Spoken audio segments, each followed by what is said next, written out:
Жизнь становится невыносимой. Вот, наши эти любители животных чипируют их и выпускают. Они у нас тут уже все уже, на квадратный метр уже 26 собак.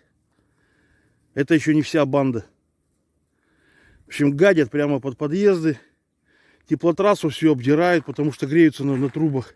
У нас уже за эту неделю уже раз 5-й или 6-й, наверное, перемерзает холодная вода, потому что теплотрасса вся разутая.